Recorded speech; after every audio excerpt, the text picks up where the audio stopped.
King Charles has welcomed a very special guest into his private residence, Highgrove Gardens in Gloucestershire. Yes, His Majesty has adopted the British Hen Welfare Trust's 1 millionth hen and named her Henrietta. The bird travelled in a handcrafted carrier created by the British fashion designer Lulu Guinness and has apparently, we're told, settled in well since arriving at the royal grounds. There she is. Well, here in the studio is Adele Hall from the Trust, along with Agatha. Yes. Good morning. Would you like to introduce us officially to Agatha? Tell us about Agatha. Agatha is about 2 years old. She was rehomed by me earlier this year, and she's one of a flock of 12 that I keep at home. Can we do the welfare thing? Because people might be thinking hen in a TV studio in these environments. How? I mean, she seems very calm. She is very calm. She's an ex-commercial bird, so they're bred to be docile, which makes them excellent pets, which is one of the reasons that we rehome the hens. You say excellent pets. Normally when we think of pets, we think of animals very often that we can interact with. So how does that work as a hen? Hens, we call them like dogs and cats with feathers. They become very quickly part of the family. Agatha here, you can see she's very relaxed. If you're very lucky, they'll purr like a cat once they're very relaxed. Yeah. Oh, you see, you said that a moment ago. I didn't know whether you were joking or not. No. So if we went very quiet now, you might hear it? I'm not sure. If I put my, I tell you what, if I put my, I'd hear her vibrate if she was purring. She's not purring at the moment. I think she's a bit overfaced. Right down there. Can we just see if? I think. No. Yeah. I think no, I wasn't Charlie alarming. approaching with high-tech TV equipment is probably not the right environment for the hen to feel at its most relaxed.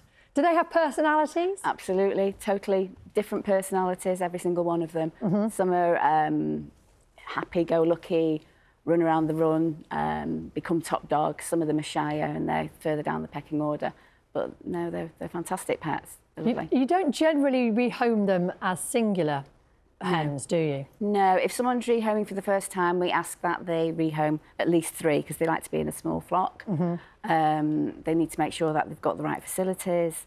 If you're going to buy a hen house for 3 hens, we say get something for 4 hens with a good run, fox-proof facilities. Even a 6-foot fence isn't always adequate.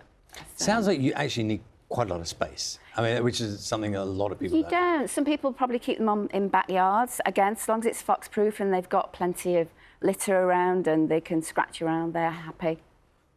What about life, as in life expectancy? So 2 years old right now? Yeah.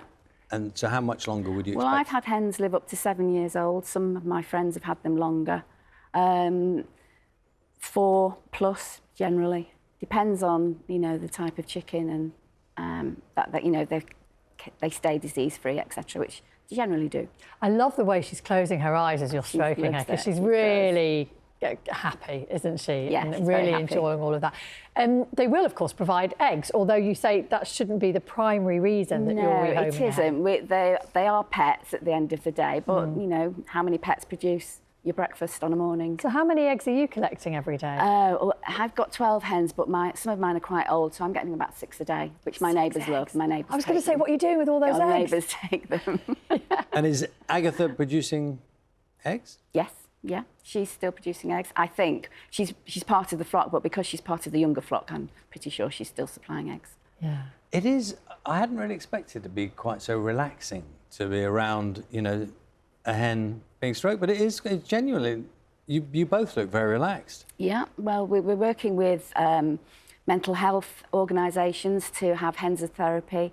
We've got hens in prisons and care homes, in schools, so they actually do have a therapeutic effect on people. There are people who are quite frightened of birds, though, aren't there? Yes. You know, there is that. There is that, yes, but there's nothing to be frightened of at the end of the day with a little chicken. Does she know her name? I don't think so, because when I go and feed them, I just shout chickens and they all come running. So. And they probably know anyway, when you're approaching, that there is food to be had. Yeah. Well, she's an absolute delight, and thank you for bringing her in to meet us. Thank you, it's been a pleasure, thank you. It's been really lovely.